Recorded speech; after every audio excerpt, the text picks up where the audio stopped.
Welcome to Mark's Money Moment, where you'll discover insider secrets on how to save time, energy, and money when buying, selling, refinancing, renovating, and maintaining your home. This episode is brought to you by Mark Stewart of OmniFund Incorporated, a trusted mortgage provider for California homebuyers. Now, here's your money moment.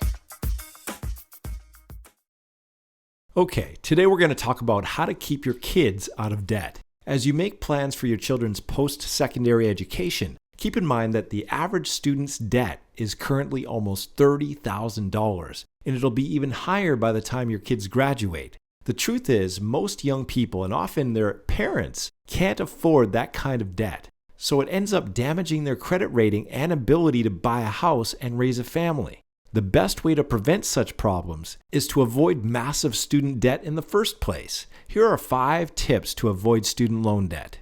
Tip number 1, think return on investment. Choose a program you like, but also focus on what the job prospects are and how much they pay. An expensive degree doesn't make sense if you end up earning minimum wage. Tip number 2, avoid non-government student loans.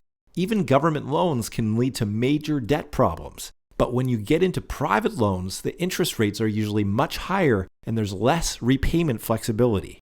Tip 3, apply for every scholarship and grant you can find. Even if your marks weren't fabulous and your parents aren't poor, you may still qualify for aid. Some scholarships are based on volunteerism, community interest, non-academic skills, etc. Talk to a guidance counselor or financial aid office and do lots of research.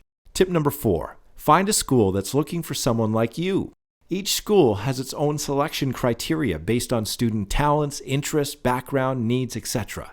Finding the one school that really wants you can result in reduced fees, scholarships, and other perks. But be sure to discuss all this with the school before you enroll. That puts you in a much stronger negotiating position.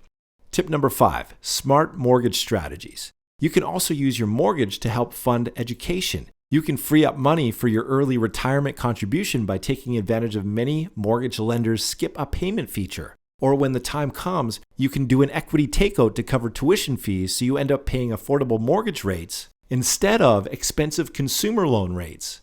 Bottom line, make student loans your absolute last resort, even if that means working for a year before going to school or taking a part-time job while you're learning.